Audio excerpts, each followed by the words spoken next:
झारखंड में 12वीं के रिजल्ट जारी हो चुके हैं। जेएससी ने साइंस और कॉमर्स का रिजल्ट जारी किया है। दोनों ही संकाय में, दोनों ही स्ट्रीम में एक बार फिर से छात्राओं ने बाजी मारी है। साइंस में 79.26% छात्र छात्राएं पास हुए हैं, जबकि कॉमर्स में 91.20% परीक्षार्थी सफल हुए हैं। यानी कि दोनों ही स्ट्रीम में लातेहार जिले के छात्रों का सर्वश्रेष्ठ प्रदर्शन रहा है। टॉपर की बात करें तो साइंस में सबसे ज्यादा 477 मार्क्स लाकर धनबाद के गोविंदपुर की अंकिता दत्ता स्टेट टॉपर बनी है, जबकि दूसरे नंबर पर अंकित कुमार शाह हैं। वहीं कॉमर्स में चाईबासा की रेशमी कुमारी 476 मार्क्स के साथ स्टेट टॉपर बनी है। 12वीं का रिजल्ट जारी हो चुका है और यहां पर इस बार फिर से एक बार बेटियों ने बाजी मारी है। लातेहार का प्रदर्शन सबसे बढ़िया रहा है। साइंस और कॉमर्स का भी रिजल्ट जारी हो चुका है। तीनों स्ट्रीम के रिजल्ट आ चुके हैं। साइंस में कुल 79.26% छात्र पास हुए हैं और ये साइंस का हमने आपको बताया डेटा। वहीं देखिए गोविंदपुर की अंकिता दत्ता साइंस स्ट्रीम में स्टेट टॉप की है। अंकिता को सबसे ज्यादा 477 मार्क्स मिले हैं। वहीं अगर दूसरे की बात करें, साइंस में 78,720 परीक्षार्थी पास हुए हैं। ये साइंस का रिजल्ट आपको हम लोग बता रहे हैं। साइंस में पिछले साल से अच्छा प्रदर्शन हुआ है इस बार, यानी कि इस बार बच्चों ने मेहनत की है और अच्छा प्रदर्शन इस बार हुआ है। 70% से ज्यादा बच्चे फर्स्ट डिवीजन से पास हुए हैं। ये एक अच्छी खबर है। वहीं देखिए एक बार फिर से छात्राओं ने बाजी मारी। हमने आपको बताया कि इस बार भी किस तरीके से लड़कियों ने मेहनत की है और बाजी मारी है। लातेहार का सबसे अच्छा प्रदर्शन रहा है इस बार। यहां पर लड़कियों ने बाजी मारी है। कॉमर्स का अगर यहां पर रिजल्ट दिखाएं आपको, कॉमर्स में कुल 91.20% छात्र पास हुए हैं। ये कॉमर्स का रिजल्ट। इससे पहले हमने आपको साइंस का बताया। चाईबासा की रेशमी जो है यहां पर स्टेट टॉपर बनी है। कॉमर्स का रिजल्ट आपको बता रहे हैं। रेशमी को सबसे ज्यादा नंबर मिले हैं 476 मार्क्स के साथ। कॉमर्स स्ट्रीम में रेशमी ने टॉप किया है। साइंस में 22,000 से ज्यादा परीक्षार्थी शामिल हुए थे। कुल 20,285 छात्र छात्राएं पास हुए। 12वीं के नतीजे हम आपको ये बता रहे हैं एक एक करके। कॉमर्स में 305 स्कूल का रिजल्ट जो है वो 100% रहा है। कॉमर्स में भी लातेहार जिला जो है अव्वल रहा है। लातेहार से इस बार अच्छा प्रदर्शन सामने आया है बच्चों का। कॉमर्स में भी लड़कियों ने ही बाजी मारी है। यानी कि आप समझ सकते हैं कि लड़कियां मेहनत कर रही हैं और आगे बढ़ रही हैं। लड़कियां नाम रोशन कर रही हैं। मैं आज सभी छात्र छात्राओं को अपनी शुभकामना देता हूं, जो आज उत्तीर्णता प्राप्त कर रहे हैं। वे भविष्य में अपने परिवार, अपने समाज के सपनों को पूरा करने में प्रयासरत रहेंगे। पूरे राज्य में 98,634 बच्चे परीक्षा में सम्मिलित हुए और उसमें से 78,186 बच्चों ने उत्तीर्णता हासिल की। जो पास परसेंटेज है वो 79.26% विज्ञान के लिए रहा है, जो कि विगत वर्ष पिछले वर्ष के परीक्षा परिणाम से 7% ज़्यादा है, जो उस वर्ष 2024 में 72.70 रहा था। सबसे अच्छी बात है कि गुणवत्ता, जो परिणाम की गुणवत्ता इस बार काफ़ी बेहतर हुई है।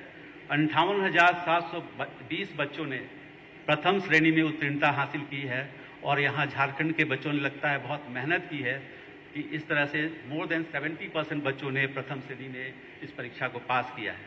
वाणिज्य में पिछले बार 90.60 था और इस वर्ष 91%, 92% रहा।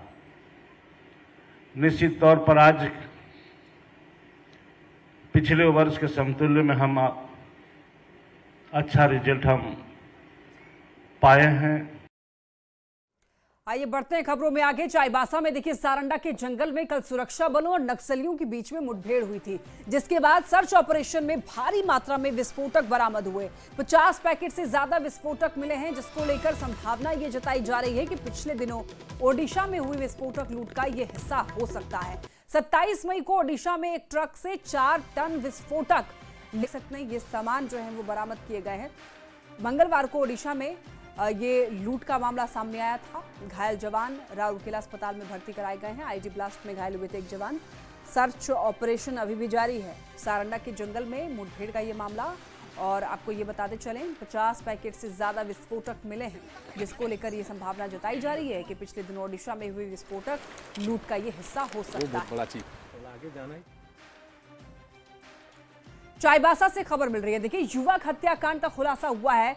अंधविश्वास में युवक की हत्या हुई थी, जादू टोना के चक्कर में हत्या हुई है। हत्या के आरोप में आपको बता दें कि 5 आरोपी गिरफ्तार किए गए हैं। 7 मई को टोंटो में हत्या हुई थी।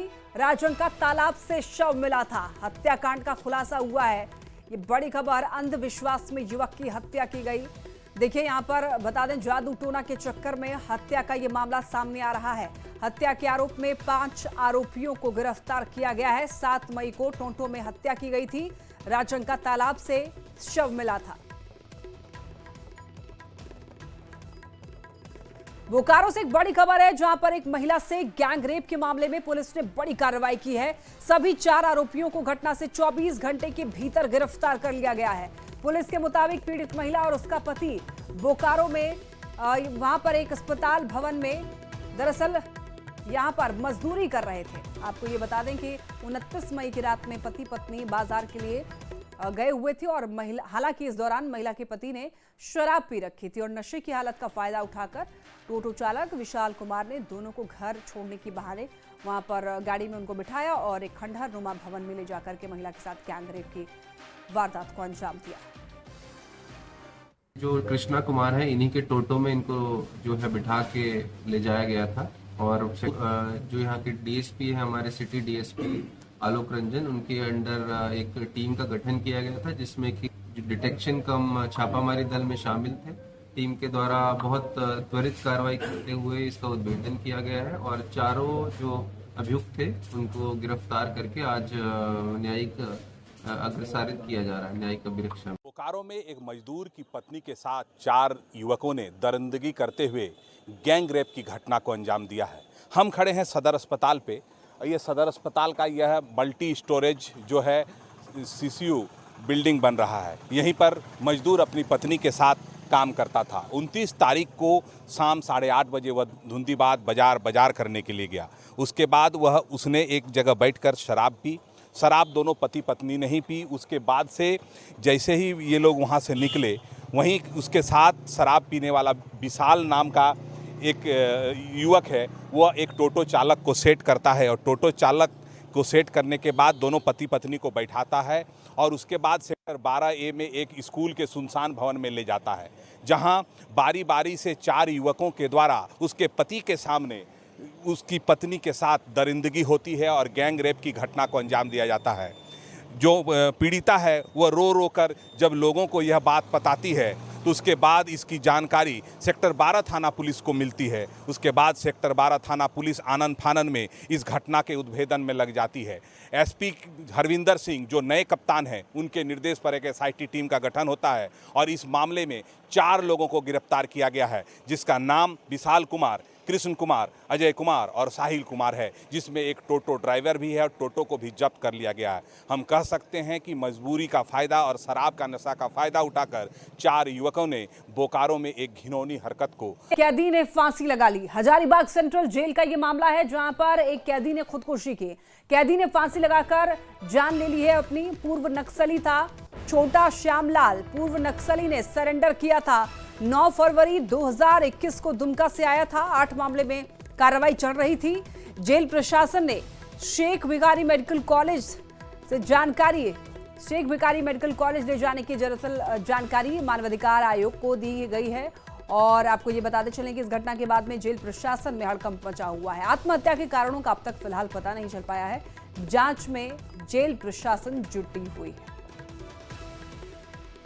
नक्सली बंदी कारा में जो है वो जितने भी आत्मसमर्पित नक्सली बंदी है, सबको अलग अलग कॉटेज मिला हुआ है। वो कॉटेज में वो सिंगल रहते हैं या अपनी फैमिली के साथ रहते हैं। वो प्रिजनर अकेले एक कॉटेज में रहता है, जिसमें उसको बाहर से बंद कर दी जाती है। बाहर से बंद करने के अलावा अंदर से भी बंद करने की व्यवस्था उसमें है। तो उसके द्वारा जो है वो अंदर से बंद कर लिया गया था और क्योंकि कॉटेज अलग अलग है, इसलिए जो है वो विजिबिलिटी बाहर से आसान नहीं होता है। एक बड़ी खबर जमशेदपुर से है। एक हादसे के बाद देखिए भारी मात्रा में मक्का सड़क पर फैल गया। घटना धालभूमगढ़ थाना क्षेत्र के NH 18 की बताई जा रही है। 2 ट्रक पर मक्का ओवरलोड था। बताया जा रहा है कि मक्का बिहार से ओडिशा ले जाया जा रहा था, तभी रास्ते में मक्के की कई बोरियां ट्रक से गिर गई और सड़क पर वहां पर मक्का फैल गया। हादसे के बाद आसपास के लोग मक्का लूटने के लिए पहुंच गए, लेकिन मौके पर पहुंची पुलिस ने सभी को वहां से खदेड़ा। धालमुमगढ़ NH 18 पर एक बड़ा हादसा हुआ है, जहां कई लाखों जो मक्का का दाना था वो पूरी तरह से हाईवे में बिखर चुका है। आप देख सकते हैं कि यहाँ पर 2 ट्रकों में ओवरलोड जो है वो मक्का के बोरे जो भर भर के बिहार से जिस तरह बातें सामने आ रही है कि उड़ीसा के कटक ले जाया जा रहा था, और इसी दौरान जो है ओवरलोड होने के चलते तो किस जान मान की भी नुकसान होती। मगर आप तस्वीर देख सकते हैं, पूरे सड़कों पर ये कई हजारों किलो जो ये मक्का का बीजा है वो पूरी तरह से हाईवे पर बिखर चुका है और बोरे फट गए। हालांकि जब ये घटना हुई तो यहाँ के स्थानीय ग्रामीण लोगों ने इस मक्के को लूटने का भी प्रयास किया। चला ये बिहार से के पूर्णिया से कटक जा रहा है, तो आगे वाले ट्रक से उसका रस्सी टूटने के कारण पूरा जो है गिरने लगा और हादसा तो बचा ही। तो कुछ ग्रामीण आके कोशिश किए कि इसको उठा लें और ट्रक पर से वो लूट लें, लेकिन स्थानीय प्रशासन के मौजूदगी के कारण वो कुछ कर नहीं पाए। पूर्णिया बिहार से कहाँ ले जा रहे? कटक। कितनी गाड़ियाँ?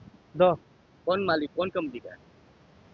कंपनी का तो ध्यान नहीं। नुकसान हुआ है? बड़ा नुकसान तो हुआ है, बहुत नुकसान हुआ है। क्या ओवरलोड था गाड़ी? नहीं, अंडरलोड है। कैसे गिरा, हादसा कैसे हुआ? पुलिया की वजह से, पुलिया खड्डे हो रहे हैं ना इसलिए।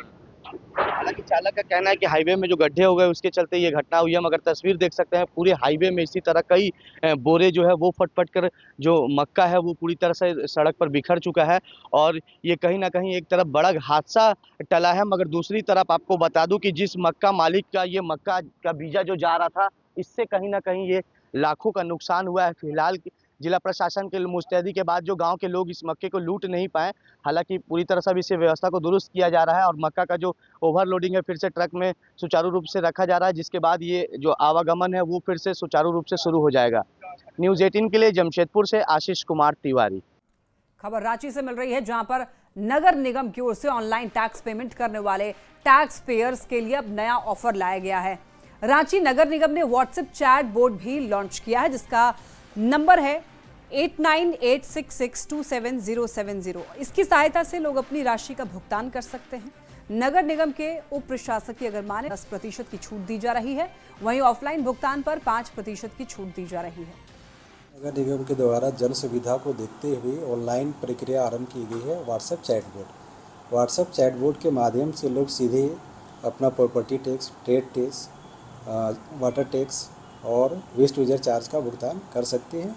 और ऑनलाइन में अगर भुगतान वो करते हैं प्रथम क्वार्टर जून माह तक, तो उनको 10% का रिबेट मिलेगा। और मैनुअल तरीके से अगर करते हैं काउंटर में आके या हमारे एजेंसी के प्रतिनिधि जाकर टैक्स कलेक्ट करेंगे, तो उनको 5% का रिबेट अभी जून माह तक मिलेगा।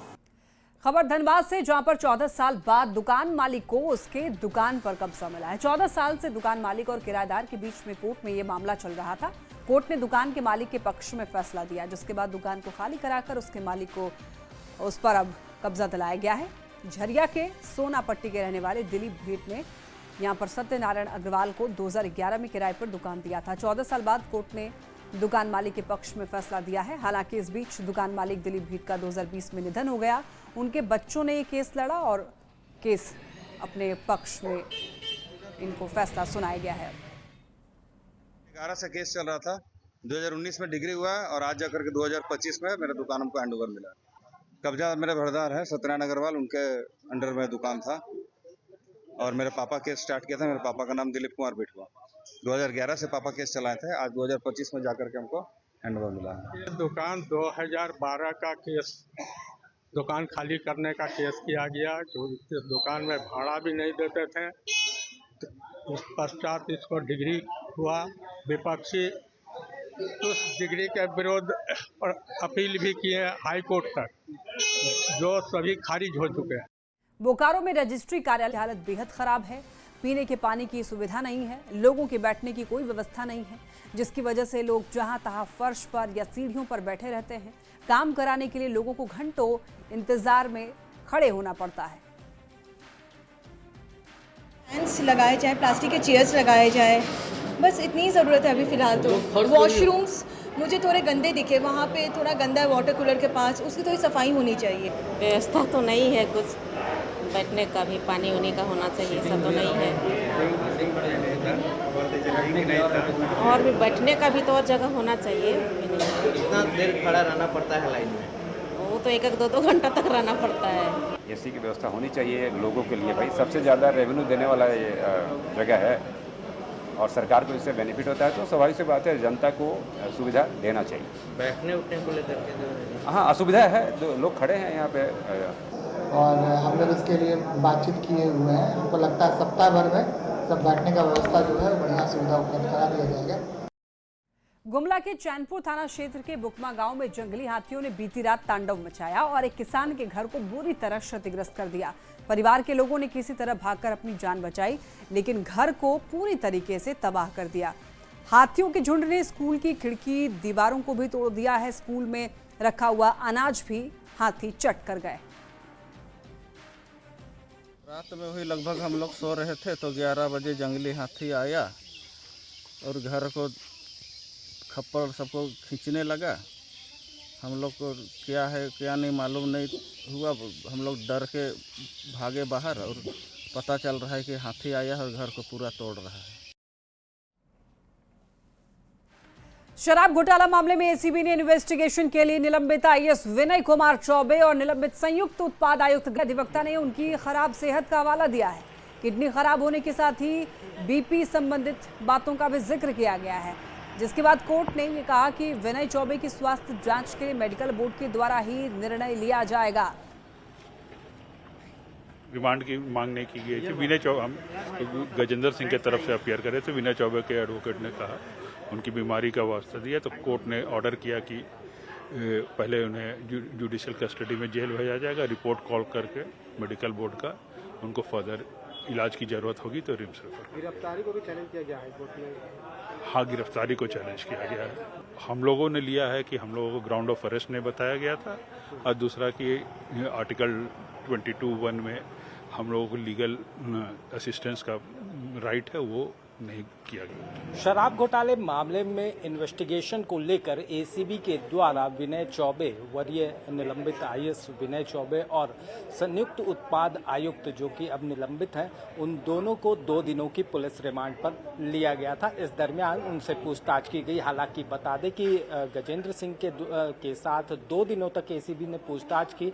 वहीं जो विनय चौबे हैं उनसे 1 दिनों तक ही पूछताछ की गई, क्योंकि उनके स्वास्थ्य संबंधित समस्या थी, जिसे लेकर सिर्फ 1 दिन ही उनसे पूछताछ हुई। और इस रिमांड अवधि खत्म होने के बाद दोनों को आज विशेष अदालत में पेश किया गया, जहां से फिलहाल उन्हें न्यायिक हिरासत में भेजा गया है। बता दें कि इस दरमियान एसीबी के द्वारा जो कोई भी रिमांड अवधि एक्सटेंड करने की बात नहीं की गई, और साथ ही अदालत में जो विनय चौबे के वकील हैं उनके अधिवक्ता के माध्यम से मेडिकल ग्राउंड बताया गया और कहा गया कि उनकी तबीयत काफ़ी ख़राब है, किडनी इंस्पेक्शन जो है वो काफ़ी बढ़ा हुआ है। तो वहीं दूसरी तरफ उन्होंने उनके हाई बीपी होने की भी बात कही है।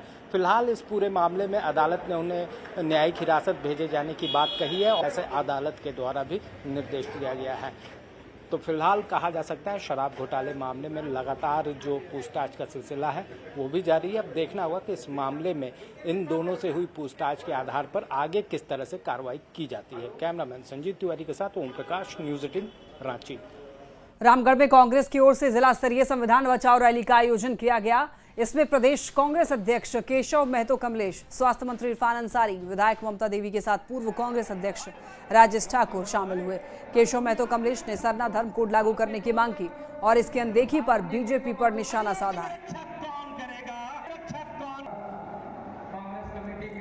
झारखंड में बीजेपी की सरकार थी तो उन लोगों ने विधानसभा से पारित क्यों नहीं किया? सेंट्रल में भेजता प्रस्ताव पास करके। अभी हमारी गठबंधन की सरकार है, हम लोगों ने सारना धर्म कोड के लिए सर्वसम्मति से प्रस्ताव पारित किया और केंद्र में उनकी सरकार है, इसलिए हम लोगों ने उनके पास भेजा और उनसे हम लोग मांग कर रहे हैं कि ये आदिवासियों के अस्मिता का सवाल है, उनके पहचान का सवाल है। बोकारो हवाई अड्डे से देखिए उड़ान सेवा कब शुरू होगी इसका तो पता नहीं, लेकिन इसे लेकर राजनीति तेज हो गई है। बोकारो की वर्तमान कांग्रेस विधायक श्वेता सिंह और पूर्व विधायक बिरिंची नारायण के बीच में जुबानी जंग शुरू हो चुकी है। दोनों ही नेता हवाई अड्डे से उड़ान सेवा शुरू करने को लेकर किसी भी हद तक जाने की बात कह रहे हैं।